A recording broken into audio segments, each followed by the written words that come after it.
Welcome to Mindful Moments. Nourish your mind on the go. This video uses AI narration to present our original book analysis. Today, we're diving into Kristin Hannah's The Women, a historical fiction novel that takes us straight into the heart of the Vietnam War. But here's the twist.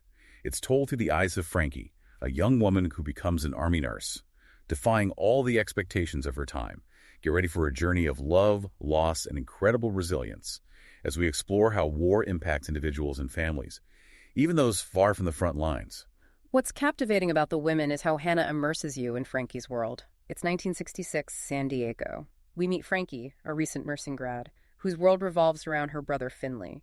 He's about to be deployed to Vietnam, and their bond is palpable. You can practically feel the California sun on your skin as they dream of their future together. But then the unthinkable happens. Finley is killed in action, shattering Frankie's world and setting her on a completely different path. This tragedy becomes a catalyst for Frankie. Grief-stricken but determined to honor her brother, she makes the bold decision to enlist in the Army Nurse Corps. It's a choice that defies societal norms and sends her on a journey far beyond anything she could have imagined. And that's where we really see the story unfold. She's stationed at the 36th Evac Hospital in Vietnam, thrown headfirst into the chaos and trauma of war, the sights, the sounds, the sheer number of wounded soldiers. It's a far cry from her life in San Diego. Hannah's descriptions are so vivid, you can almost feel the stifling heat of the hooch. The nurses' quarters where Frankie forms a tight bond with Ethel and Barb. These women become her sisters in arms, sharing the burdens and finding solace in each other amidst the horrors of war. Okay, so we're talking about a turtle party. What exactly did that entail? Yes. The turtle party is how the seasoned nurses initiate newcomers like Frankie. It's a ritual steeped in dark humor and camaraderie, a way for them to cope with the constant stress and death surrounding them. They basically create this makeshift obstacle course involving, a turtle and lots of laughter. It sounds wild, but I can see how those moments of connection and shared absurdity would be essential in such a high-pressure environment. Absolutely. It's their way of creating a sense of normalcy and camaraderie amidst the chaos. And then there's Jamie, a married surgeon who becomes a close confidant to Frankie. Their relationship adds another layer of complexity to her wartime experience. It's a tricky situation for sure. And as Frankie becomes more confident in her nursing skills, she also witnesses the devastating human cost of war firsthand. Her missions to remote villages expose her to the brutal realities faced by Vietnamese civilians, including the horrifying effects of Agent Orange. This is where Hannah really shines a light on a lesser-known aspect of the Vietnam War. Agent Orange, a powerful herbicide used by the U.S. military, had devastating long-term health consequences for those exposed, both Vietnamese and American. Imagine witnessing its impact on the landscape and the people, knowing its toxic legacy will linger for generations. It's a chilling reminder of the indiscriminate nature of war and the long-lasting scars it leaves behind. Exactly. And the novel doesn't shy away from depicting the escalating intensity of the war. Frankie is transferred to the 71st Evac, nicknamed Rocket City due to its proximity to the Cambodian border. This is where the danger is palpable, the fighting more frequent and ferocious. And then the Tet Offensive hits. This turning point in the war brings unimaginable chaos and casualties, pushing Frankie and her fellow nurses to their absolute limits. It's during this time that she suffers another profound loss with Jamie's death. The Tet Offensive was a major turning point in the Vietnam War, a surprise attack by the North Vietnamese and Viet Cong. That shattered the illusion of American control. For Frankie, who's already endured so much, Jamie's death is a devastating blow, forcing her to confront the fragility of life and the ever-present threat of loss in a war zone. It's clear that the war is taking a heavy toll on Frankie, both physically and emotionally. Even her R&R in Kauai, a beautiful Hawaiian island, can't fully erase the trauma she carries within her. Even paradise can't shield you from the wounds of war. We see Frankie struggling to reconcile the idyllic setting with her inner turmoil, her memories of Vietnam constantly resurfacing. It's here she reconnects with Rai, her deceased brother's friend, and their relationship becomes another complex layer in her journey. So she returns to the States, to San Diego, hoping for some sense of normalcy. But that's not exactly what she finds, is it? No, it's far from it. Returning home proves to be another hurdle for Frankie. She feels alienated from her family who can't comprehend the depths of her experiences. There's this disconnect between her wartime reality and the seemingly carefree world she's returned to. It's a stark reminder of the invisible wounds carried by veterans, especially women who often face societal pressure to downplay their service. Yeah. And this disconnect is painfully evident when Frankie visits a VA hospital and is dismissed because she wasn't directly involved in combat. That scene is gut-wrenching. Here she is, a woman who risked her life caring for wounded soldiers.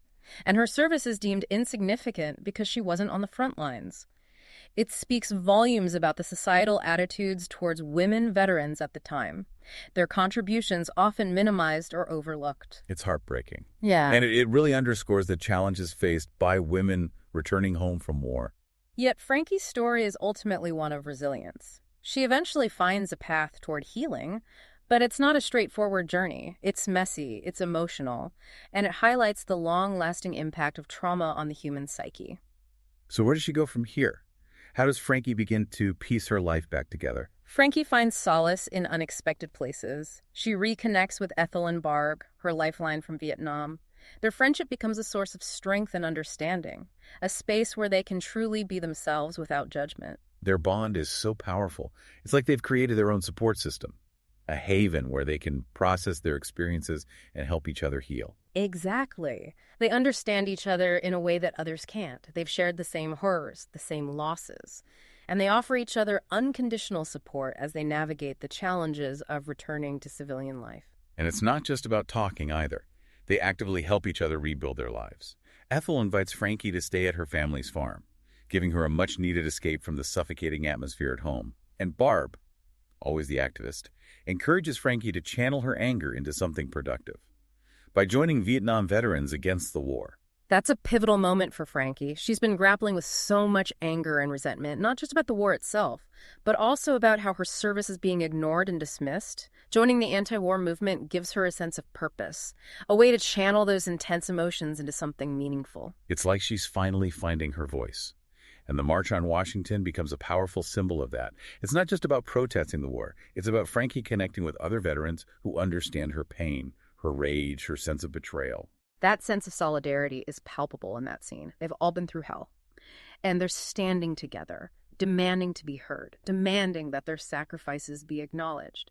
And it's not just about the veterans themselves. Remember the scene with the Gold Star mothers being denied access to the Lincoln Memorial?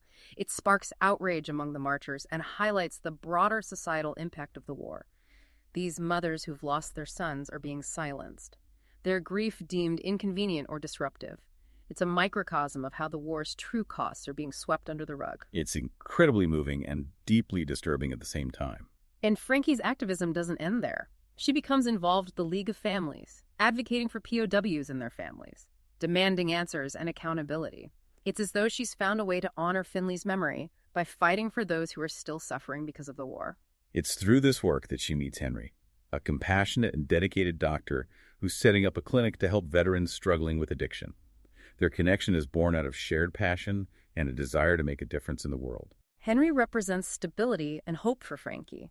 He offers her a chance to build a new life, a family, a future free from the shadows of war. But just as she's starting to believe in the possibility of happiness, the past comes roaring back in the form of Rye. Oh, Rye. His reappearance throws everything into chaos. It's a classic case of what if, and timing is everything. Suddenly, Frankie is forced to confront feelings she thought she'd buried, feelings that resurface with a vengeance. Their reunion is electric, charged with all the unspoken emotions that have simmered between them for years. It's clear that they're still deeply in love, but the timing is all wrong. Frankie is engaged to Henry, and she's torn between her desire for a stable future and the undeniable pull of her past. It's a heart-wrenching situation, and ultimately, Frankie chooses to stay with Henry. But the news of Rye's capture and imprisonment weighs heavily on her. It's a constant reminder of what might have been, of the life she chose not to live. And then comes the devastating news of Rye's death. It shatters Frankie, sending her spiraling into a deep depression. She's lost so much. Her brother, Jamie, and now the man she truly loved. The weight of these losses becomes too much to bear, and she attempts suicide. It's a dark and harrowing moment in the book, but it also highlights the profound psychological impact of war. Even years after the fighting has ended, trauma doesn't simply vanish. It lingers, it festers, and sometimes it erupts with devastating force. And once again, it's Ethel and Barb who come to Frankie's rescue. They recognize that she needs professional help, and they guide her toward resources that can provide the support she needs. Their unwavering love and understanding become her anchors in this stormy sea of grief and despair. It's remarkable how they never give up on her, even in her darkest moments. They embody the true meaning of friendship, offering unconditional love and support when it's needed most. They create a haven for Frankie at their ranch, a place where she can begin to heal surrounded by nature, animals, and the comforting presence of women who understand her pain. And it's through this shared experience of healing that Frankie starts to find her way back to herself. It's a slow and arduous process, but she begins to reclaim her life, piece by piece. She learns to live with the pain of her past, to honor the memories of those she's lost, and to embrace the future with newfound strength and resilience.